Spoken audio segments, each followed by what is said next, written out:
44% के आसपास जो पेपर होता है वो क्वांट से डोमिनेटेड रहता है, 22% के आसपास आपका रीजनिंग के साथ एंड 34 के आसपास आपका रीडिंग कॉम्प्रिहेंशन। अब सवाल आता है कि सर कैसी प्रॉब्लम्स या कैसी दिक्कतें आ रही हैं इन तीनों सेक्शंस के अंदर। वो मैथ्स जो हम पहले पढ़ा करते थे 10th 9th वाले क्लासेस या उसके बाद की क्लासेस में भी वो काफी डिफरेंट होता है। आपको ना ये जो एग्जाम है ये आपको मेरे हिसाब से 3 राउंड में सॉल्व करना चाहिए। पर सबसे पहला मेन फंडामेंटल चीज है वो है आपका कॉन्सेप्ट। जब तक आपकी कंसेप्चुअल क्लैरिटी नहीं है तब तक आप यहाँ पे फॉर्मूलाज रट के कोई ज्यादा स्कोर नहीं करने वाले अपने सी सेट के अंदर। ऐसे थके हुए दिमाग के साथ जब आप एग्जाम हॉल में एंटर करते हो, अटेम्प्ट करने की कोशिश करते हो, तो वहां पर आपको परेशानी फील होती है। नमस्कार दोस्तों, स्वागत है आप सभी का आज के सेशन के अंदर। दोस्तों मेरा नाम ऋषभ है। मैं पिछले कई साल से PW ओनली IAS में इकोनॉमी और सी सेट पढ़ा रहा हूँ और साथ साथ बहुत सारे बच्चों को मेंटर भी करता आ रहा हूँ। अब आप में से कुछ बच्चों का एक डाउट आया था। कल हमारी टीम ने एक पोल करवाया था एंड उस पोल में आप सबकी एक बहुत बड़ी विश थी कि सर हमें ये बताया जाए कि आखिर हम जो सी सेट का पेपर है उसको कैसे अटेम्प्ट करें ताकि जो कट ऑफ है हम उसको आसानी से क्लियर कर पाए। ये आज के टाइम के ऊपर एक बहुत बड़ा क्वेश्चन मार्क बन चुका है कि how do we clear the CSAT paper. अब देखो सी सेट का पैटर्न तो आप सबको पता होता है कि हाँ सी सेट के अंदर क्वांट भी आता है, रीजनिंग भी आती है, रीडिंग कॉम्प्रिहेंशन भी आता है। इनफैक्ट मैंने यहाँ पे इसका ब्रेकअप भी यहाँ पे बनाया हुआ है, you can go through this also. कि मोटा मोटा पिछले 5 साल की बात करें तो 44%, ये परसेंटेज में है, ठीक है, 44% के आसपास जो पेपर होता है वो क्वांट से डोमिनेटेड रहता है, 22% के आसपास आपका रीजनिंग के साथ एंड 34 के आसपास आपका रीडिंग कॉम्प्रिहेंशन।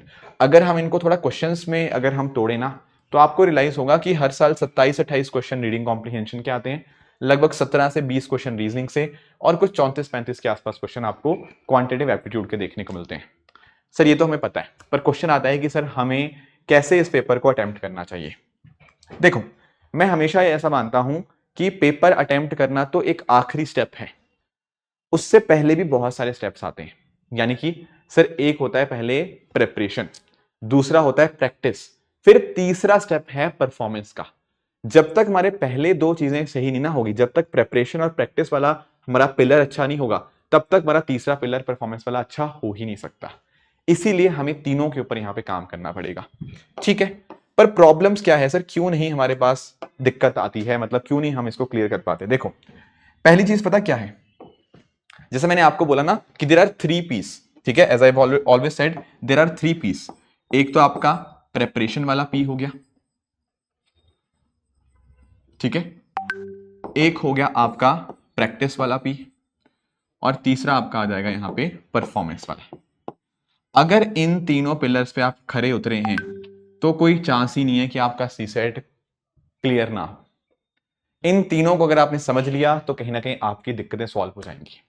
अब सवाल आता है कि सर कैसी प्रॉब्लम्स या कैसी दिक्कतें आ रही हैं इन तीनों सेक्शंस के अंदर।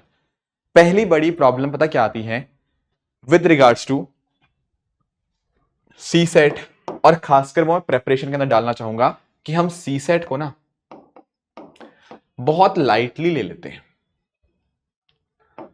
वी फील कि sometimes you know this is just a qualifying paper, तो ये हम क्लियर कर ही लेंगे। That could be one of the issues. इसके अलावा कुछ और भी इश्यूज आते हैं बच्चों को, जैसे फॉर एग्जाम्पल अपनी स्ट्रेंथ्स को वो समझ नहीं पाते। उन्होंने कॉन्सेप्ट्स पढ़ तो लिए होते हैं, टॉपिक्स तो गो थ्रू कर लिए होते हैं, पर उनको ये नहीं पता होता कि मैं किस चीज में अच्छा हूं। क्या मैं क्वांटिटेटिव एप्टीट्यूड में अच्छा हूं, क्या मैं रीजनिंग में अच्छा हूं, क्या मैं रीडिंग कॉम्प्रिहेंशन में अच्छा हूं। और अच्छा हूं भी चलो पता लग गया, पर क्या मैं क्वांट के सारे टॉपिक्स में अच्छा हूं, ये बड़ा चैलेंज है। इनके सारे सबके सोल्यूशन हम डिस्कस करेंगे और सबके सोल्यूशन अगर आपने समझ लिए यू विल फाइंड आउट कि हाँ इसमें आपको कोई दिक्कत नहीं आएगी। फिर तीसरा एक दिक्कत आती है बच्चों को कि बहुत सारे फॉर्मुलेस हो जाते हैं, वो फॉर्मूला से बहुत ज्यादा फोकस करने लग जाते हैं, कंसेप्ट बिल्कुल भूल जाते हैं। टाइम मैनेजमेंट की दिक्कत आती है, पैटर्न आइडेंटिफिकेशन की दिक्कत आती है। ये सारे 5 प्रॉब्लम्स हमें और इनके सोल्यूशन हमें डिस्कस करने हैं।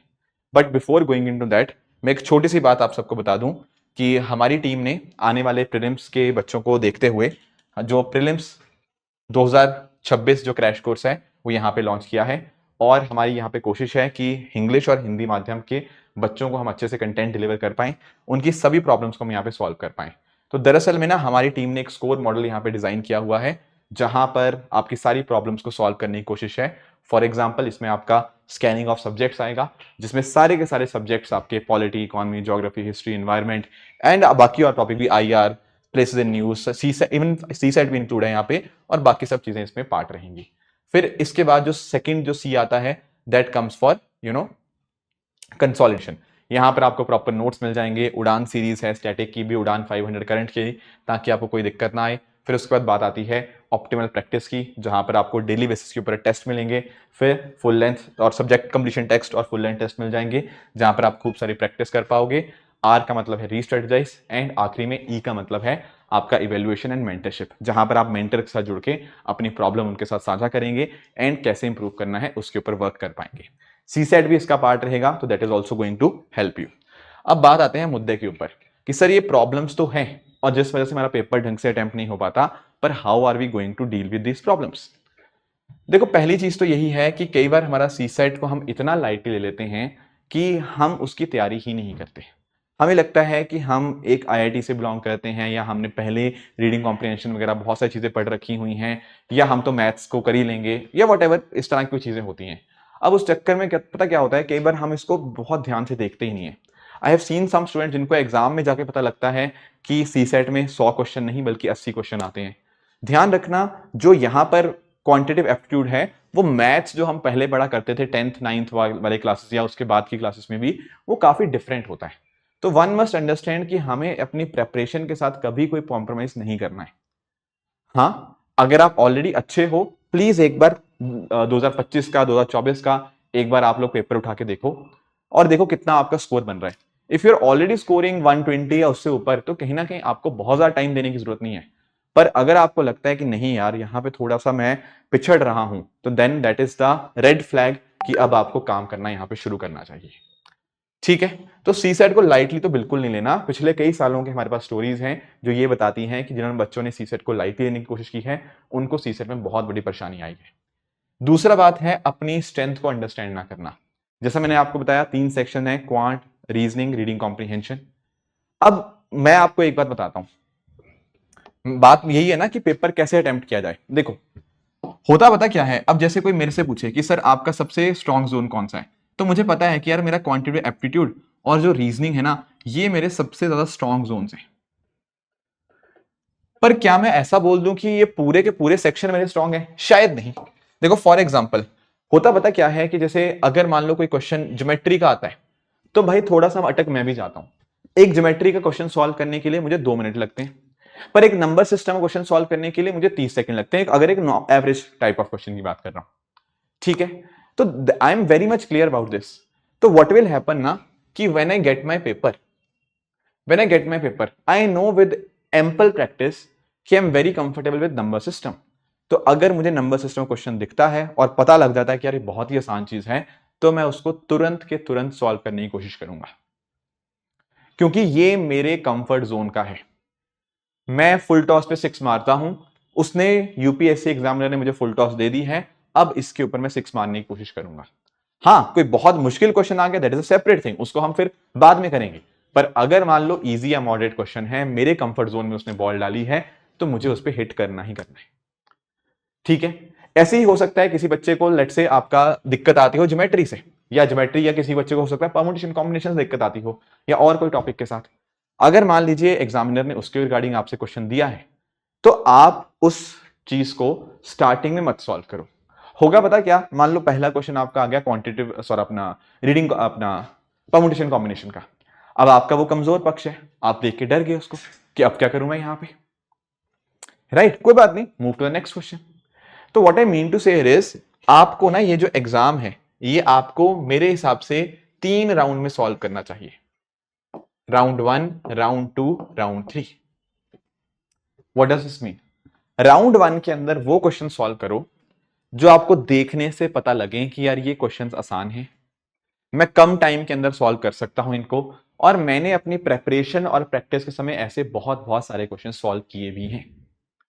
राइट? जैसे फॉर एग्जांपल मुझे नंबर सिस्टम में पूरा कॉन्फिडेंस है। अब मैंने नंबर सिस्टम क्वेश्चन देखा और मैंने देखा ऐसे तो मैंने बहुत क्वेश्चन करे हुए हैं, तो I will be able to solve them in the exam. तो ये वाले क्वेश्चन मेरे राउंड 1 के बनेंगे। राउंड 2 में ऐसे कुछ क्वेश्चन बनेंगे जो मैंने करे तो हैं, या मैंने ऐसे सिमिलर क्वेश्चंस पहले देखे तो हैं, और मुझे लगता है कि वो बन जाएंगे, but they might be a little time consuming. For example round 1 में हो सकता है मुझे एक क्वेश्चन करने में 40-50 सेकंड लगे, राउंड 2 में हो सकता है मैं 2 मिनट से 2.5 मिनट में एक क्वेश्चन कर लूं। अब इस ऐसा करके पता है आपने क्या इंश्योर किया?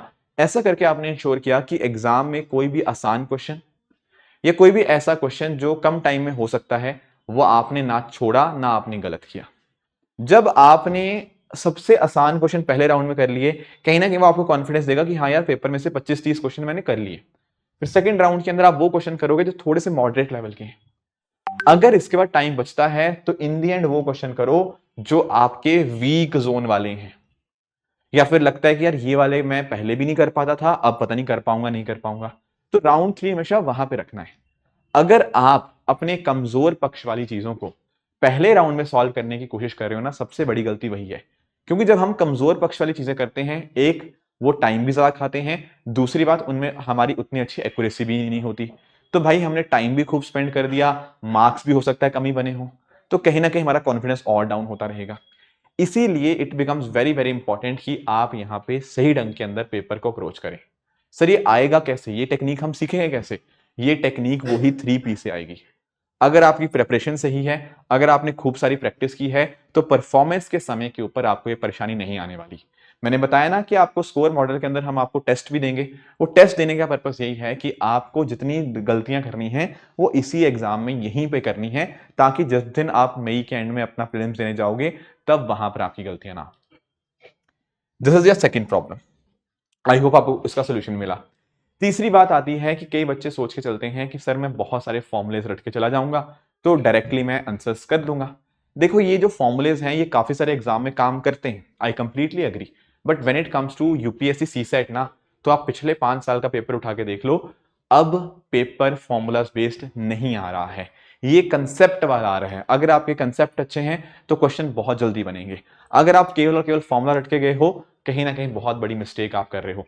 तो प्रेपरेशन के अंदर आपको ध्यान में रखना है कि फॉर्मूलाज इंपॉर्टेंट हैं, पर सबसे पहला मेन फंडामेंटल चीज है वो है आपका कॉन्सेप्ट। जब तक आपकी कंसेप्चुअल क्लैरिटी नहीं है तब तक आप यहां पे फॉर्मूलाज रट के कोई ज्यादा स्कोर नहीं करने वाले अपने सी सेट के अंदर। चौथी चीज आती है टाइम मैनेजमेंट। देखो टाइम मैनेजमेंट जो है ना, वो दरअसल में दो चीजों का कॉम्बिनेशन है। It is a combination of practice and performance. क्यों, कैसे होगा ये दोनों का कॉम्बिनेशन कैसे? देखो पहली चीज ये है कि जब आप लोग अपने मॉक्स दोगे तो आप अलग अलग चीजें ट्राई करोगे। कोई बच्चा हो सकता है कि राउंड में स्ट्रेटेजीज में करने, कोई बच्चा बोलेगा सर मैं पहले रीडिंग कॉम्प्रिहेंशन ट्राई करूं फिर बाद में क्वांट पे आता हूं। हाँ ठीक है, यू एंड ट्राई। वो जो चीजें आप प्रैक्टिस करोगे ना मॉक टेस्ट में, वो आपको पता बताएंगी कि यार मेरे लिए क्या काम कर रहा है। देखो मैं, कई बच्चे मेरे से पूछते हैं सर मैं क्या चीज पहले अटेम्प्ट करूं। इसका कोई सिंगल आंसर नहीं है। मेरे लिए अलग चीज काम करती है, आपके लिए अलग चीज काम करेगी। मेरी स्ट्रेंथ अलग है, मेरी कमजोरियां अलग हैं, आपकी कमजोरियां आपकी स्ट्रेंथ आपकी अलग है। तो ये जो प्रेपरेशन के बाद जो प्रैक्टिस वाला फेज है ना, ये प्रैक्टिस वाला फेज कहीं ना कहीं आपको रेडी करेगा अपनी परफॉर्मेंस के लिए। प्रैक्टिस और जो मॉक्स आपने दिए, आपने सीखा 2 घंटे को कैसे मैनेज करना है, वही कहीं ना कहीं आगे जाके आप अपने परफॉर्मेंस वाले दिन इंप्लीमेंट करेंगे तो आप रियलाइज करोगे कि आपके मार्क्स उससे डेफिनेटली बूस्ट अप होंगे, राइट। एंड आखिरी जो चीज आती है वो है पैटर्न आइडेंटिफिकेशन की। कई बार ऐसा हुआ है, मैं आपको कुछ एग्जांपल्स भी आपको टेलीग्राम पे शेयर करूंगा। काफी बार ऐसा होता है कि सिमिलर तरह के क्वेश्चंस बार बार आते हैं। जैसे आपको मैं एग्जांपल देता हूं, अभी रिमाइंडर वाला क्वेश्चन यूपीएससी बार बार हर साल पूछ रहा है, ठीक है ना, जहां पे नंबर ऊपर वाला नंबर नीचे से डिवाइड हो जाता है। फिर रिप्रेजेंटेशन ऑफ अ नंबर, ठीक है, x इंटू 2 वाला, ठीक है, वो नंबर यूपीएससी हर साल पूछता है। इस तरह से अगर हम बात करें तो डिविजिबिलिटी रूल के ऊपर मोटा मोटा क्वेश्चन 3 का डिविजिबिलिटी रूल बार बार रिपीट आ रहा है। नंबर सिस्टम से क्वेश्चन बार बार आ रहे हैं, राइट। तो हो पता क्या रहा है कि आपकी जो थीम्स है ना, वो आपने अगर पीवाईक्यूज अटेम्प्ट किए, आपको कुछ प्रॉपर थीम्स देखने को मिलती हैं, और हर साल वही 25-30 क्वेश्चन तो पीवाईक्यू के साथ लिंक्ड आपकी थीम्स के ऊपर आ जाते हैं। तो अगर आपने ये पैटर्न आइडेंटिफाई किया खूब सारी प्रैक्टिस के साथ, तो कहीं ना कहीं आपको ये दिक्कत नहीं आएगी। तो मेरे कहने का मतलब क्या है, आपके पास 5 प्रॉब्लम्स थे, हमारे पास उसके 5 सोल्यूशन भी हैं। पहली चीज है सी सेट को बिल्कुल लाइट नहीं लेना, अच्छे से एग्जाम को अंडरस्टैंड करो, अपनी स्ट्रेंथ्स के ऊपर अंडरस्टैंड जो नहीं करते हैं उनको दिक्कत आती है, आप सभी एस्पेक्ट्स पे फोकस करो। ऐसा नहीं होना चाहिए कि आप पूरा एक सेक्शन छोड़ के चले गए, नहीं, आपके 2 सेक्शन अच्छे हो सकते हैं, एक एवरेज हो सकता है, तो आराम से आपका सी सेट निकल जाएगा। कंसेप्ट ज्यादा इंपॉर्टेंट है as compare to formula. Time management ठीक करने के लिए आपको मॉक टेस्ट देना बहुत बहुत बहुत जरूरी है।